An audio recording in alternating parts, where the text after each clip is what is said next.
नमस्कार दोस्तों। आज अपना दूसरा अध्याय है संभागीय व्यवस्था। पहले अध्याय में अपने पढ़ चुके हैं राजस्थान की अवस्थिति के बारे में। तो जितने भी जिले की सीमा लगती है राजस्थान के साथ वो मैंने आपको टिकली पढ़ाया। आज अपने करेंगे संभागीय व्यवस्था, मतलब कितने संभाग है राजस्थान के अंदर, उन संभागों के बारे में जिक्र करेंगे और किस संभाग में कितने जिले हैं उनके बारे में जिक्र करेंगे। सबसे पहले बात करता हूं मैं उत्तर के अंदर। राजस्थान के उत्तर में एक जो संभाग है वो है बीकानेर संभाग। बीकानेर संभाग के अंदर 4 जिले आते हैं: बीकानेर, गंगानगर, चूरू और हनुमानगढ़। 4 जिले आते हैं। तो इसको किस हिसाब से याद करेंगे? कोई ट्रिक लगा के याद करें तो मैं कहूं बिग चूहा। मैं अगर लिखूं बिग चूहा, बिग चूहा, तो बी से बीकानेर, ग से गंगानगर, च से चूरू और है से हनुमानगढ़। मतलब 4 जिले याद किए अपने। बीकानेर संभाग के अंदर उत्तर में स्थित राजस्थान के बीकानेर संभाग है, उसको कहेंगे बिग चूहा। बीकानेर संभाग के अंदर बिग चूहा से बी से बीकानेर, ग से गंगानगर, चू से चूरू और है से हनुमानगढ़। ठीक है, ये बीकानेर संभाग है। बीकानेर संभाग में सबसे बड़ा जिला जो है बीकानेर है। ठीक है, अब दूसरे संभाग की बात करता हूं, जोधपुर संभाग। जोधपुर संभाग, इसमें 4 जिले आते हैं बीकानेर संभाग के अंदर। जोधपुर संभाग की बात करूं तो जोधपुर संभाग में 6 जिले आते हैं। उत्तर प्रदेश की एक पार्टी है, अभी तो उत्तर प्रदेश में योगी जी की सरकार है, लेकिन उत्तर प्रदेश के अंदर एक पार्टी है बसपा। तो उसकी अध्यक्ष जो है वो मायावती जी हैं। मायावती जी कहती है जय जय जय बसपा, केवल बसपा की जय है, बाकी किसी पार्टी की जय नहीं है। तो जय जय जय बसपा, बीएसपी मतलब बसपा। ठीक है, मायावती जी ने कहा जय जय जय बसपा, केवल और केवल बसपा की जय बोल रही है वो। तो जय से जैसलमेर, जय से जोधपुर, जैसलमेर, जालोर, बाड़मेर, सिरोही और पाली। इसमें कितने जिले हैं? 6 जिले हैं। ये कौन सा संभाग है? जोधपुर संभाग है। जोधपुर संभाग में 6 जिले आते हैं। देखिए, जोधपुर संभाग में 6 जिले आते हैं। जनसंख्या की दृष्टि से सबसे बड़ा जिला कौन सा है? जनसंख्या की दृष्टि से सबसे बड़ा जिला जोधपुर है। जोधपुर मतलब इस संभाग के अंदर बात करें तो जनसंख्या की दृष्टि से सबसे बड़ा जिला कौन सा है? जोधपुर होगा। अगर मैं बात करता हूं क्षेत्रफल की दृष्टि से, क्षेत्रफल की दृष्टि से जोधपुर का सबसे बड़ा जिला जैसलमेर है। क्षेत्रफल की दृष्टि से जोधपुर संभाग का सबसे बड़ा जिला कौन सा है? जैसलमेर है। ठीक है, और इस संभाग का जनसंख्या घनत्व है वो सबसे कम है इस संभाग का। मतलब इसमें 6 जिले आते हैं, 6 के 6 जिले जोधपुर संभाग में आएंगे। और अपने 7 संभाग है, 7 संभाग के अंदर जो जोधपुर संभाग है उसका जनसंख्या घनत्व जो है वो सबसे कम है। मतलब सबसे कम जनसंख्या यहीं पर रहती है घनत्व के हिसाब से। ठीक है, और सबसे जनसंख्या में सबसे बड़ा जिला जोधपुर है, क्षेत्रफल में सबसे बड़ा जिला जैसलमेर है। और इसमें कितने जिले आते हैं? 6 जिले आते हैं। ठीक है, अब बात करते हैं, और वैसे ही बात करें 7 संभाग के अंदर क्षेत्रफल में जो सबसे बड़ा जिला है वो है ही जोधपुर। ठीक, जोधपुर संभाग है। अब मैं बात करता हूं जयपुर की। जयपुर के अंदर क्या है? जयपुर में कितने जिले आते हैं? जयपुर संभाग में 1 2 3 4 5। जयपुर संभाग में 5 जिले आते हैं। 5 जिलों को याद कैसे करेंगे? जयपुर अपनी राजधानी है। एक बार की बात है, मैंने बताया था आपको सिक्कर को क्या बोलना है? सिख बोलना है। एक बार की बात है, सिखों का एक लड़का था, वो राजधानी क्षेत्र में गया। राजधानी क्षेत्र कौन सा है? अपना जयपुर है। सिखों का लड़का जयपुर गया। जयपुर जाके उसने क्या किया? उसके पास 200 रुपए थे, तो 200 रुपए में उसने कुछ झुंझुने खरीदे बजाने के लिए, क्योंकि बेरोजगार व्यक्ति जो होता है वो झुंझुने ही बजाता है। ठीक है, उसने झुंझुने खरीदे और घर में लाकर कहां पर रख दिया? उसने अलमारी के अंदर रख दिया। घर में लाकर उसने रख दिया अलमारी के अंदर। ठीक है, तो सिखों का लड़का जयपुर गया और 200 रुपए में झुंझुने लाकर कहां पर रख दिया? अलमारी के अंदर रख दिया। तो ये कौन सा संभाग हो गया? जयपुर संभाग हो गया। जयपुर संभाग की बात करें तो जयपुर संभाग के अंदर क्या है कि सबसे ज्यादा जनसंख्या जो जिस संभाग की है वो जयपुर संभाग की है। जयपुर संभाग में सबसे बड़ा जिला कौन सा है? जयपुर है। सबसे बड़ा जिला जयपुर है। और सबसे छोटा जिला कौन सा है?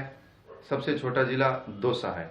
जनसंख्या से बात करें तो सबसे ज्यादा जनसंख्या भी जयपुर में रहती है, ठीक है। और अगर बात करूं मैं सातों संभाग में जनसंख्या घनत्व की बात करें, सातों संभाग में अगर जनसंख्या घनत्व की बात करें तो जयपुर संभाग के अंदर ही सर्वाधिक जनसंख्या घनत्व है, ठीक है। इसके बाद बात करते हैं अनुसूचित जाति की। मैं अनुसूचित जाति मतलब एससी की बात कर रहा हूं। सबसे ज्यादा एससी जो है, जो एससी का प्रतिशत है वो कहां पर है? जयपुर के अंदर ही है। सबसे ज्यादा एससी का प्रतिशत भी कहां पर है? जयपुर के अंदर ही, ठीक है। इसके बाद बात करते हैं, सबसे बड़ा जिला जयपुर हो ही गया। अब और बात करते हैं सबसे ज्यादा साक्षरता प्रतिशत कहां पर है? वो भी जयपुर के अंदर है। सबसे ज्यादा साक्षरता प्रतिशत कहां पे है? जयपुर के अंदर, क्योंकि जयपुर के अंदर वैसे भी लोग ज्यादा हैं, ज्यादा लोग हैं तो पढ़े लिखे लोग भी ज्यादा हैं, तो सबसे ज्यादा साक्षरता प्रतिशत कहां पर है? जयपुर के अंदर है। अब बात करते हैं कोटा की। कोटा संभाग में कौन कौन से जिले आते हैं? कोटा संभाग में आता है, कोटा आता है, बारां, बूंदी, झालावाड़। कोटा संभाग में कोटा, बारां, बूंदी, झालावाड़ ये आते हैं। हाड़ौती क्षेत्र है वो कोटा संभाग के अंदर आता है, ठीक है। हाडारानी, मैं बात करूं अगर हाडारानी की, हाडारानी क्योंकि हाड़ौती क्षेत्र है तो हाडारानी बहुत जल्दी थी, झालावाड़ से झल्ली। वो बार बार मतलब 12 से बार बार कोटा से कोट से बूंदी निकाल कर खा रही थी। तो हाड़ौती क्षेत्र भी है, कोटा संभाग है, वो कौन सा क्षेत्र है? हाड़ौती क्षेत्र। एक और बात करें कोटा संभाग की, तो कोटा संभाग सर्वाधिक नदियों वाला संभाग है। सर्वाधिक नदियों वाला संभाग कौन सा है? कोटा संभाग है, क्योंकि कोटा संभाग से होकर बहुत सी नदियां यहां से बहती है। तो सर्वाधिक नदियों वाला संभाग कौन सा है? कोटा संभाग है। तो हाडारानी, हाड़ौती से हाडारानी बड़ी झली थी, वो कोट में से बूंदी निकालकर बार बार खा रही थी। तो ये संभाग कौन सा हो गया? कोटा संभाग हो गया। अब बात करते हैं अपने अजमेर संभाग की। अब किस संभाग की बात करूंगा? अजमेर संभाग की। अजमेर संभाग 1 नवंबर 1956 को जब अजमेर जिला बना था, उसी दिन ये संभाग बन गया था। 1 नवंबर 1956 को 6वां संभाग बना था अजमेर संभाग। लेकिन अब नवीनतम संभाग कौन सा है? अब जो नवीनतम संभाग है वो भरतपुर संभाग है। कौन सा संभाग है? भरतपुर संभाग है। अब देखिए अजमेर संभाग में मैं कहता हूं अभी ना टोक, अभी मतलब किसी काम को करने से मत टोकना चाहिए। तो ऐसे अजमेर हो गया। भी से भीलवाड़ा, तो भीलवाड़ा हो गया। ना से नागौर हो गया। तो टोंक की बात की है मैंने, लास्ट में मैंने कहा अभी ना टोक, टोक से टोंक हो गया। तो इस संभाग में कितने जिले हैं? 4 जिले हैं। जैसे कि बीकानेर संभाग में भी 4 जिले हैं और अजमेर संभाग में भी 4 जिले हैं। अब बात करते हैं भरतपुर संभाग की। सबसे नवीनतम संभाग है भरतपुर संभाग। सबसे नवीनतम संभाग कौन सा है? भरतपुर संभाग। भरतपुर संभाग की बात करूं तो भरतपुर, सवाई माधोपुर, करौली, धौलपुर। एक लड़के ने साइंस से +2 की थी। उसने मुझसे पूछा मैं क्या करूं? मैंने उसको बताया तू अपने से कर बीएससी कर ले। उसने कहा बीएससी कहां से करूं? मैंने कहा बीएससी के लिए धौलपुर चले जाओ, क्योंकि धौलपुर में बहुत अच्छी बीएससी कराते हैं। तो इसके लिए मैंने उसको कहा बीएससी कर ले। उसने कहा कहां से करूं? तो मैंने कहा धौलपुर से कर ले। तो बीएससी धौलपुर, बी से भरतपुर, एस से सवाई माधोपुर, सी से करौली और डी से मतलब धौलपुर से धौलपुर हो गया। उसने बीएससी का पूछा, मैंने कहा बीएससी करनी है तो बी से भरतपुर, एस से सवाई माधोपुर, सी से करौली और डी से धौलपुर। तो उसको बताया, उसने बीएससी वहां से कर ली धौलपुर से। अब उसके बाद बात करते हैं उदयपुर संभाग की। कौन से संभाग की? उदयपुर संभाग की। मतलब ये भरतपुर संभाग जो है वो एनसीआर क्षेत्र के लगभग टच में है। लेकिन एनसीआर क्षेत्र कौन सा है? दिल्ली है। दिल्ली का एनसीआर क्षेत्र जो है उसके टच में कौन सा जिला आता है? भरतपुर आता है, अलवर आता है, झुंझुनू आता है। अब बात करता हूं उदयपुर संभाग की। उदयपुर संभाग में क्या है? एक तो उदयपुर है, राजसमंद है, प्रतापगढ़ है, डूंगरपुर है, बांसवाड़ा है और चित्तौड़गढ़ है। कितने जिले हैं? 1, 2, 3, 4, 5, 6 जिले हैं किस संभाग में? उदयपुर संभाग के अंदर। अब बात करते हैं उदयपुर संभाग की। उदयपुर संभाग में 6 जिले हैं। तो मैं कह देता हूं सूर्य उदय। मैंने बताया था उदयपुर को क्या बोलना है? सूर्य उदय। सूर्य उदय होते ही राजा सूर्योदय होते ही राजा प्रतापी होकर, मतलब सूर्योदय हुआ तो राजा अपने घर से निकला, प्रतापी, राजा प्रतापी होते ही हैं, राजा प्रतापी होकर अपने डांगरों को लेकर घर से निकल गया। तो डांगरों को लेके जाएगा तो ऑब्वियसली नॉर्मल सी बात है, हाथ में बांस का डंडा होगा, बांस का डंडा होगा। जब पशु या मतलब डांगर इधर उधर जा रहे थे तो उन्होंने उसके बांस के डंडे से उन्हें तोड़ा, मतलब बांस के डंडे उनके मारे, तो तोड़ा से चित्तौड़गढ़। उदयपुर, सूर्य उदय हुआ तो उदयपुर, राजा तो राजसमंद, प्रतापी होकर मतलब प्रतापगढ़। किसको लेकर गया? डांगरों को, तो डांगर से डूंगरपुर। अब बात करते हैं बांसवाड़ा, किस डंडे से तोड़ा? बांस के डंडे से तोड़ा, तो बांसवाड़ा, और उसके बाद चित्तौड़गढ़। ठीक है, अब देखते हैं 1 नवंबर 1956 को अजमेर बना था 6वां संभाग। उसके बाद नवीनतम संभाग की बात करें तो नवीनतम संभाग कौन सा है? भरतपुर संभाग है, नवीनतम संभाग भरतपुर है। उन्होंने 1 अप्रैल 1962 को मोहनलाल सुखाड़िया ने क्या किया था? संभागीय व्यवस्था को बंद कर दिया था। 1962 के अंदर, अप्रैल 1962 में मोहनलाल सुखाड़िया ने संभागीय व्यवस्था को बंद कर दिया था, फिर उसे पुनः शुरू किया गया। तो दोस्तों, संभागीय व्यवस्था जो है उसके अंदर इतना काफी है। ये होगी अपनी संभागीय व्यवस्था। आज मैं ऐसे साथ साथ इसी टॉपिक के साथ ऐसे जिलों के नाम बताता हूँ जिन्हें प्राचीन समय में क्या कहा जाता था। जैसे गंगानगर को यदोध्य प्रदेश कहा जाता था, बीकानेर को जांगल प्रदेश कहा जाता था। उस तरह से मैं आपको कुछ याद कराऊंगा, कुछ एक जो मेन नाम है वो आपको याद करवा देता हूँ। ये हो गया संभागीय व्यवस्था, नोट कर लीजिए संभागीय व्यवस्था।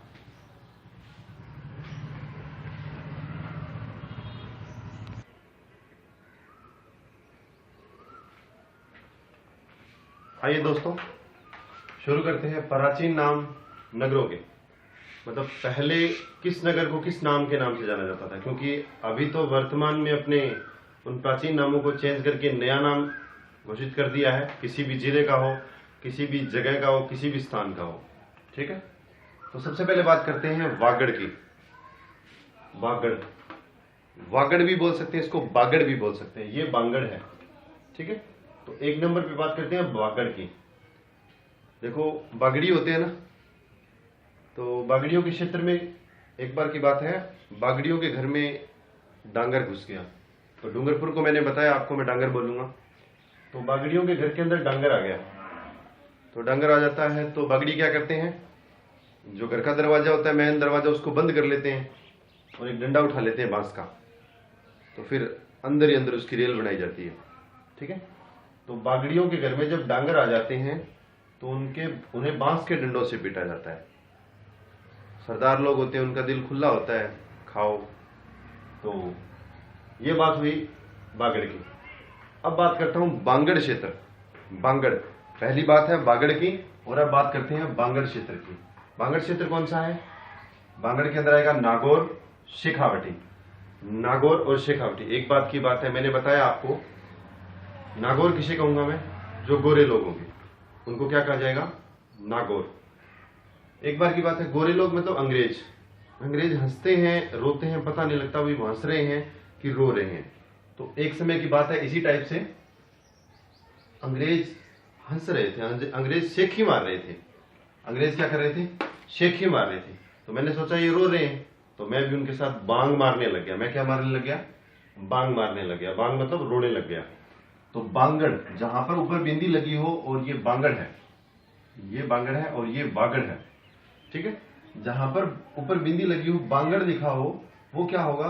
नागौर और शेखावटी का क्षेत्र होगा। तो गोरे लोगों ने क्या किया? शेखी मारी। गोरे लोग हंसे, गोरे लोगों ने शेखी मारी, तो मैंने क्या मारी? बांग मारी। ठीक है, उसके बाद आ गया थली क्षेत्र। थली क्षेत्र कौन सा है? मतलब इसमें उत्तरी गंगानगर, बीकानेर, हनुमानगढ़ का थोड़ा सा क्षेत्र आता है, लेकिन प्रॉपर जो बात करें वो थली क्षेत्र कौन सा है? बीकानेर ही है। अब थली को मैं बोलूंगा थाली। थली को क्या बोलूंगा? थाली। थाली को बेच दिया। किसने बेच दिया? बेच दिया, किसी ने बेचा हो, लेकिन थाली को बेच दिया गया। तो बिकना से थाली बिक गई, बेच दी गई। ठीक है, तो बिकना से बीकानेर, थाली बिक गई। ठीक है, उसके बाद बात करते हैं डांग क्षेत्र की। डांग क्षेत्र, अब देखो भी, लंबी बेल होती है करेले की, उसके ऊपर करेले लगे होते हैं, तो उसको अपने किससे तोड़ते हैं? मतलब डांग मतलब कोई लाठी से तोड़ते हैं, कोई छड़ी से तोड़ते हैं, तो उसी को अपने क्या कहेंगे, करौली। डांग क्षेत्र जो है वो क्या है, करौली है। ठीक है, तो करौली मतलब चंबल के जो आसपास का जो क्षेत्र है वो सारा ही डांग क्षेत्र है। डांग क्षेत्र में क्या होता है, बड़े बड़े लंबे वृक्ष होते हैं, पेड़ होते हैं बड़े बड़े, तो सूर्य की किरणें भी नीचे नहीं पहुंच पाती। तो डांग क्षेत्र कौन सा है, करौली का। तो जहां पर भी बात आएगी करेले की, करौली को मैं बोलूंगा करेला। करेले को किससे तोड़ते हैं, डांग से तोड़ते हैं। तो डांग क्षेत्र कौन सा है, करौली है। अब बात करते हैं बीहड़। बीहड़ क्षेत्र कहाँ का है, सवाई माधोपुर का। बीहड़ क्षेत्र कहाँ का है, सवाई माधोपुर का है। सवाई माधोपुर का है, तो मैं बात करूं बीहड़ क्षेत्र की, तो बीहड़ क्षेत्र सवाई माधोपुर का है। तो अपने कह सकते हैं, एक बार की बात है, कुछ एक शरारती तत्व होते हैं, माधव भगवान को वैसे प्रसाद तो चढ़ता है, लेकिन उन्होंने क्या किया, एक बार बीड़ी का मंडल रख दिया माधव भगवान के सामने। तो बीहड़ मतलब बीड़ी, बीड़ी का मंडल किसके सामने रख दिया, माधव भगवान के सामने। तो माधव भगवान के सामने बीड़ी का मंडल रखा तो वो क्रोधित हो गए। तो बीड़ी से बीहड़, सवाई माधोपुर से माधोपुर। ठीक है, मैंने आपको पहले ही बताया था, मैं किसी धर्म को, किसी जाति को कोई नुकसान नहीं पहुंचाना चाहता, किसी प्रकार की कोई टिप्पणी नहीं करना चाहता, केवल और केवल आप ही के लिए मैं ट्रिक बनाकर आपको याद करवाने की कोशिश कर रहा हूं। ठीक है दोस्तों, आगे चलते हैं। देशहरो। देशहरो क्षेत्र कौन सा है, देशहरो क्षेत्र है उदयपुर के अंदर। उदयपुर के अंदर दो पहाड़ियां हैं, एक तो जरगा पहाड़ी है और एक रागा पहाड़ी है। उन दोनों के बीच का जो क्षेत्र है उसे कहते हैं देशहरो क्षेत्र। देशहरो, देखो सूर्य उदय होते ही, सूर्य उदय होता है ओबियसली, सूर्य उदय होते ही जब कोई किसी के घर से लस्सी मांगने जाता है, छाछ मांगने जाता है, तो वो जग लेके जाता है। जग लेके जाता है, तो जग लेके जाता है तो रास्ते में राग निकालता हो जाता है। राग कैसे निकालता है, मेरे देश की धरती, देश की धरती मतलब देश की धरती हरी है। तो सूर्य उदय होते ही बंदा जग लेकर राग निकालता हुआ जाता है, और गाना कौन सा गाता है, देश की धरती। ठीक है, उसके बाद आता है मलानी क्षेत्र। मलानी क्षेत्र कहाँ का है, मलानी क्षेत्र करते हैं बात बाड़मेर की। तो मल जो होता है ना, मल, मल होता कौन है, योद्धा होता है। योद्धा मल, मल क्या काम करता है, बाड़े के अंदर कुश्ती करता है। बिल्कुल ऑब्वियसली बात है, मैंने आपको बताया था, जो ट्रिक्स कराऊंगा मैं वो दैनिक जीवन में काम आने वाली बात है। और मल की बात करें तो वो बाड़े में ही कुश्ती करता है। ठीक है, नेहड़। नेहड़ क्षेत्र जो है वो सांचौर के अंदर, जालोर के अंदर सांचौर क्षेत्र में है। तो किसी ने कहा भी अगर चोर मेरे पास आएंगे, सच्ची बात है, अगर चोर मेरे नेड़े आएंगे, पास को क्या कहते हैं, नेड़े, अगर चोर मेरे नेड़े आएंगे तो वो जल जाएंगे। तो चोर से सांचौर, नेड़े से नेहड़ और जलने से जालोर। ठीक है, उसके बाद क्षेत्र आ गया ऊपरमाल का। ऊपरमाल का क्षेत्र कौन सा है, ऊपरमाल का क्षेत्र है दोस्तों बिजोलिया और भैंसरोडगढ़। देखो जो शादी करवाते हैं वो बिचौलिए होते हैं।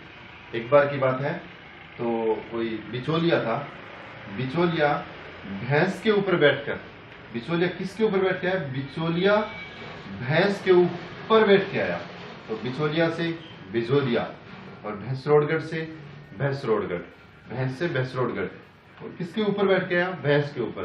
तो ऊपर से ऊपरमाल आ गया। ठीक है, याद करने का बहुत ही आसान तरीका है, क्योंकि अपने को वहां पर ऑप्शन मिलेंगे, ऑप्शन के हिसाब से अपने टिक कर सकते हैं इसको। ठीक है दोस्तों, आगे चलते हैं। गिरवा। अब गिरवा की बात करें तो मैं सूर्य उदय होते एक बार गिर गया था, तो उदयपुर का क्षेत्र जो है वो कौन सा क्षेत्र होगा, गिरवा क्षेत्र होगा। ठीक है, साल प्रदेश की बात करें तो साल प्रदेश कौन सा है, अजमेर है, सॉरी समझ आऊंगा, साल प्रदेश अलवर है। अलवर को याद कैसे करेंगे, साल मतलब साल को बोल सकते हैं शॉल। अपने शॉल जो होते हैं वो कहां पर रखते हैं, अलमारी के अंदर रखते हैं। तो शॉल अपने कहां पर रखते हैं, अलमारी के अंदर। तो शाल प्रदेश को क्या बोलेंगे, अलवर बोलेंगे। अब अगर दूसरी तरीके से याद करना है तो एक बार जो अलमारी देते हैं दहेज में देता कौन है, साले साहब देते हैं। तो सालों को साला भी बोल सकते हैं, साले साहब ने क्या दी दहेज में, अलमारी दी। ठीक है, 12 नंबर पे है कोठी। कोठी क्षेत्र में कौन है, धौलपुर। जो धोड़े लोग होते थे, धोड़े लोगों की बात करूं मतलब रईस लोग, रईस लोग कहां पर रहते हैं, कोठी के अंदर रहते हैं, उनकी बड़ी बड़ी कोठियां बनी होती है। अब उसके बाद बात करते हैं कांठल क्षेत्र की। कांठल क्षेत्र की बात करें तो वो कौन सा है, प्रतापगढ़। कांठल क्षेत्र कौन सा है, प्रतापगढ़। महाराणा प्रताप मतलब घोड़े के ऊपर काठ की काठी रखते थे, किसकी काठी रखते थे, काठ की। तो कांठल से मतलब प्रतापगढ़, महाराणा प्रताप थे वो कौन सी काठी रखते थे, काठ की काठी रखते। राठ क्षेत्र। राठ क्षेत्र कहाँ का है? हरियाणा का है। राठ क्षेत्र हरियाणा का है, मतलब हरियाणा का जो सीमावर्ती क्षेत्र है, हरियाणा के साथ जिले कौन से लगते हैं? हनुमानगढ़ लगता है, चूरू लगता है, झुंझुनू लगता है, जयपुर लगता है, सीकर लगता है, अलवर लगता है। जितने भी जिले हरियाणा के साथ लगते हैं उनको क्या कहेंगे? नजदीकी जो क्षेत्र है उसको कहेंगे राठ क्षेत्र। ठीक है। उसके बाद भटनेर, क्योंकि राठी गाय वहां की प्रसिद्ध है हरियाणा की। ठीक है जी, राठी गाय राजस्थान की कामधेनु भी कही जाती है।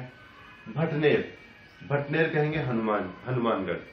देखो, एक अगर भट्टा होता है जिसमें मतलब ईंटें निकाली जाती है, उसको अगर फोड़ना हो तो हनुमान जी फोड़ सकते हैं, मतलब एक अपना घोटा मारकर हनुमान जी उसको फोड़ सकते हैं। तो भट्टे को कौन फोड़ सकता है? हनुमान जी फोड़ सकते हैं। नाड़ी क्षेत्र जो है वो भी हनुमानगढ़ और गंगानगर का क्षेत्र जो है, घग्गर नदी का क्षेत्र है, उसको ही नाड़ी क्षेत्र कहते हैं। घग्गर नदी के क्षेत्र को क्या कहते हैं? नाड़ी क्षेत्र कहते हैं। खिंचीवाड़ा, खिंचीवाड़ा क्षेत्र किसे कहते हैं? झालावाड़ को। झल्ले लोग होते हैं ना, वो हर बात को खींचते रहते हैं, ये मत करो, ऐसे मत करो। तो झल्ले लोगों ने क्या किया? हर बात को खींचा से खिंचीवाड़ा। गुजरातरा, पाली के अंदर। गुजराता प्रदेश कहाँ पे है? पाली के अंदर। अब मैं कहता हूँ, पाली को मैंने बताया था मैं पालिया कहूंगा। पालिया क्या हो गया? गुजर गया। पालिया क्या और रात्रि को गुजर गया। तो गुजरातरा प्रदेश कहाँ का है? पाली का है। गोडवाड़ा, सबसे अच्छा मतलब इंपॉर्टेंट भी है गोडवाड़ा, कई बार पूछा जा चुका है एग्जाम के अंदर। गोडवाड़ा क्षेत्र कहाँ का है? तो देखो, पालिया एक बार क्या कर रहा था? शीरा खा रहा था। पालिया से पाली, सीरा से सिरोही। पालिया एक बार क्या कर रहा था? शीरा खा रहा था। तो पालिया का जो शीरा था वो गरम गरम था, वो कहां पर गिर गया? गोडे पर गिर गया, घुटने पर गिर गया, मतलब घुटने को गोडा कहते हैं। तो घुटने पर गिर गया तो उसका गोडा क्या हुआ? जल गया। तो जलने से जालोर। पालिया गरम गरम शीरा खा रहा था तो उसके गोडे पर गिर गया और गोडा क्या हो गया? जल गया। तो पालिया से पाली, सीरा से सिरोही, गोडे से गोडवाड़ा और जालोर से जलने से जालोर। ठीक है। उसके बाद बात करते हैं तोरावटी क्षेत्र की। जो कांदली नदी का क्षेत्र है वो क्या है? तोरावटी क्षेत्र है। कांतली नदी का उद्गम होता है सीकर जिले की खंडेला की पहाड़ियों से। कांतली नदी का उद्गम होता है, झुंझुनू को दो बराबर भागों में बांटती हुई वो चूरू जिले की सीमा पर जाकर समाप्त हो जाती है। वर्तमान में ये नदी नहीं है, मतलब कोई नदी नहीं है वहां पर, क्योंकि मैं इस नदी के पास करीबन काफी बार गया हूँ। कोई नदी नहीं है, थोड़ा सा नीचा क्षेत्र है, मतलब लोगों ने इसे मिट्टी से भर रखा है और वहां पर खेती करते हैं। तो कांतली नदी प्राचीन समय में बहती थी। तो तोरावटी क्षेत्र जो है वो कांतली नदी का क्षेत्र है। मत्स्य क्षेत्र, मत्स्य क्षेत्र या मेवात क्षेत्र की बात करें तो वो कौन सा है? ABCD। ए से अलवर, बी से भरतपुर, सी से करौली और डी से धौलपुर। कहते हैं कि अगर ABCD सीखोगे ना, ABCD सीखोगे तो हम आपको क्या खिलाएंगे? मछली खिलाएंगे, मतलब मत्स्य खिलाएंगे। बात गलत है, नहीं खानी चाहिए मच्छी, क्योंकि ये भी जीव है। ठीक है। तो ABCD, अलवर, भरतपुर, करौली, धौलपुर, अपने ट्रिक बना रहे हैं। तो ABCD सीखोगे तो आपको क्या खिलाएंगे? मछली खिलाएंगे। तो दोस्तों, ये हो गए प्राचीन नगर, जो इंपॉर्टेंट है वही करवाए हैं मैंने। तो प्राचीन नगर हो गए, उनके प्राचीन नगरों के पुराने नाम क्या थे और अब वर्तमान में उस नाम को किस नाम से जाना जाता है। तो कल दोस्तों मैं आपको करवाऊंगा एक बार अपने तीसरा जो टॉपिक होगा वो टॉपिक करेंगे अपने उद्योग, क्षमा चाहूंगा, तीसरा जो टॉपिक होगा वो करेंगे अपने खनिज। पूरे के पूरे जितने भी खनिज है राजस्थान के अंदर, सारे के सारे खनिज आपको मैं ट्रिक से याद करवाऊंगा, और जिस जिले के अंदर है वो भी ट्रिक से कराऊंगा। जितनी भी खाने हैं वो भी मैं आपको ट्रिक से याद करूंगा। तो दोस्तों, मेरी आपसे गुजारिश है कि मेरे वीडियो को ज्यादा से ज्यादा आप शेयर कीजिएगा, क्योंकि जितने भी जरूरतमंद भाई हैं उनको मेरी वीडियो पहुंच सके। और कुछ एक होते हैं उनको ट्रिक बिना याद नहीं रहता, तो मैं बनी बनाई ट्रिक आपको दे रहा हूं, तो उनसे उनको याद हो सकता है, किसी का भला हो सकता है। तो आपसे मेरी गुजारिश है, जितने भी आपके किसी चीज के ग्रुप्स हैं उनमें ज्यादा से ज्यादा इस चीज को शेयर कीजिएगा। और आप एक बार जो मेरी वीडियो देखो तो उसके नीचे एक लाल कलर का सब्सक्राइब का बटन आता है, तो आपसे निवेदन है उस बटन को सब्सक्राइब कर दीजिएगा। उस बटन को आप सब्सक्राइब कर दीजिए। जब सब्सक्राइब हो जाएगा तो वो बटन ब्लैक कलर का हो जाएगा, क्योंकि पहले लाल दिखाई देगा जब मेरी वीडियो देखोगे तो आप, उसके बाद वो क्या होगा? ब्लैक कलर का हो जाएगा। ब्लैक कलर का हो जाए तो मतलब सब्सक्राइब हो चुका है। सब्सक्राइब होने के बाद आपसे एक पास में एक बेल दिखाई देगी आपको, इस हिसाब की शेप बनी होगी।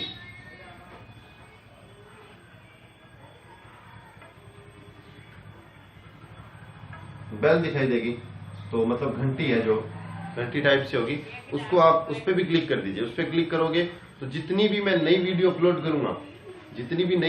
करूंगा, वो सारे के सारे नोटिफिकेशन, जैसे ही मेरी वीडियो अपलोड होगी आपको नोटिफिकेशन मिल जाएगा और आप उसको इसी टाइप से डाउनलोड कर सकते हैं।